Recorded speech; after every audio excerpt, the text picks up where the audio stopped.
వారు జవాబు చెప్పేటప్పుడు ఒక్క ప్రశ్నకు జవాబు చెప్పానండి. 2004 నుంచి 2014 దాకా మా ప్రభుత్వం అధికారంలో ఉంది అధ్యక్ష.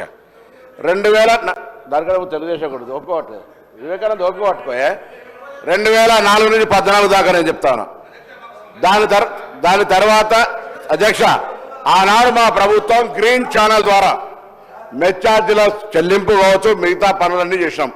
2014 నుంచి 7 సంవత్సరాల బకాయి పడితే అధ్యక్ష మన దసరా చెరువులకు గురుకులాలు తాళాలు వేస్తే కూడా గట్టిగా చెప్పి ముద్రకిచ్చో భయపెట్టో కిరాయిలు ఇచ్చి మేము నడుపుతా ఉన్నాం. ఇవాళ మీరు అడుగుతా ఉన్నా, ఆడ రోజు టీఆర్ఎస్ రాజధాని భవనం ఉన్నదంటే ఆవిడ స్కూల్ శాంక్షన్ చేసి కిరాయి కొరకు భవనాలు పెట్టినప్పుడు ఎక్కడ మీరు సొంత భవనాలు ఏం కట్టారు? ఇలా మేము 216 స్కూల్స్కు ఇంటిగ్రేటెడ్ పాఠశాలల పేరు మేము కడుతున్నాం అధ్యక్ష. మీరు చెప్తా ఉన్నారు ఇలా ఎన్నికలకు సంబంధించి అధ్యక్ష సాక్షాత్తు వాళ్ళ హరీష్ రావు గారు కాన్స్టిట్యూన్సీ సిద్దిపేటకు సంబంధించినటువంటి ఇవన్నీ కాదా? దాని తర్వాత కేటీఆర్ సంబంధించి మాట్లాడుతుంది. ఎందుకంటే వాస్తవాలు మాట్లాడే ప్రయత్నం చేసి వారు చదువుకున్నారు. ఎప్పుడు చదువుకున్నారు? కాంగ్రెస్ హయాంలో చదువుకోలేదా? గ్రామీణ ప్రాంతం నుంచి వచ్చి కరీంనగర్ చదువుకునే అవకాశాన్ని ఎక్కడికే వచ్చింది ప్రభుత్వ అధ్యక్ష. ప్రైవేటు పాఠశాలలో మాలే గవర్నమెంట్ పాఠశాల చదవలే. మీరు ఎలా ఈ పరిస్థితి నుంచి మాట్లాడితే బీసీల గురించి మాట్లాడతారు. బీసీ శాఖ మంత్రిగా బీసీలకు సంబంధించి ఏం జరిగింది ఏందో చర్చ చేయదలుచుకుంటే బరాబరు చేస్తాం.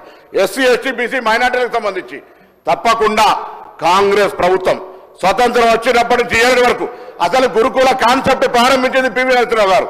గురుకులాల కాన్సెప్ట్ తెచ్చి ఇవాళ ఈ రాష్ట్రంలో ఉన్నటువంటి తెలంగాణ పబ్లిక్ సర్వీస్ కమిషన్ చైర్మన్లు పాత ఆయన కావచ్చు, ఇప్పుడు ఉన్నటువంటి ఆ మహేందర్ రెడ్డి గారు కావచ్చు, బుర్ర వెంకటేశ్వర గారు కావచ్చు, ఇవాళ మన ఆర్థిక శాఖకు సంబంధించి వచ్చినటువంటి ఒక ప్రొడక్ట్ రామకృష్ణారావు గారు. అందరం గవర్నమెంట్ పాఠశాల అధ్యక్ష. మీకు ఏం తెలుస్తుంది? కడుపు వాళ్ళ గవర్నమెంట్ స్కూల్లో చదవలే. మీరు బీసీ ఎస్సీ హాస్టల్కి సంబంధించి చదవలే.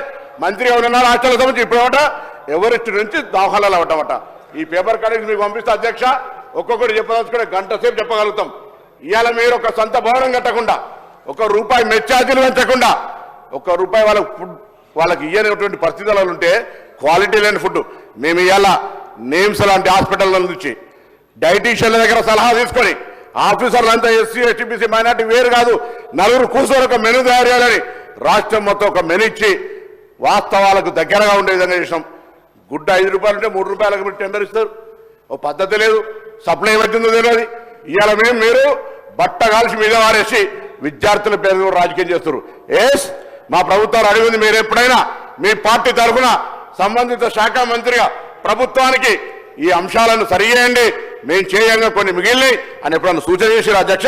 రాజకీయం చేద్దారు, వారు రాజకీయం చేసుకుంటూ దీని వెనుక కుట్రకోణంగా ఉన్నటువంటి పరిస్థితి. నిన్న కూడా శాసనమండలి చర్చ జరిగింది.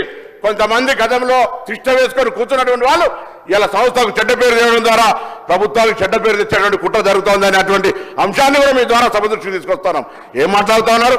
రాజకీయం కాదనుకుంటేనే అసలు ఏం చదువుకునే అవకాశమే లేదు. గతంలో చదువుకు సంబంధించిన ఇన్ఫ్రాస్ట్రక్చర్ క్రియేషన్, చదువుకు సంబంధించినటువంటి విద్యా హక్కు చట్టం అనేక రకాలుగా ఈరోజు మేము దేశంలో 100 మంది సీఓలు ఉన్నారంటే ఆనాటి నెహ్రూ గారి ఆలోచనకు అనుగుణంగా ఇన్ని విద్యాలయాలు ఏర్పాటు చేస్తే మీరేం చేశారు చెప్పండి? ఊరికైనా మాటలు ఒక వైస్ ఛాన్సలర్ వేరే ఒక టీచర్ రిక్రూట్మెంట్ చేయలేకపోయారు. పెద్ద పెద్ద మాటలు మాట్లాడుతూ ఉన్నారు.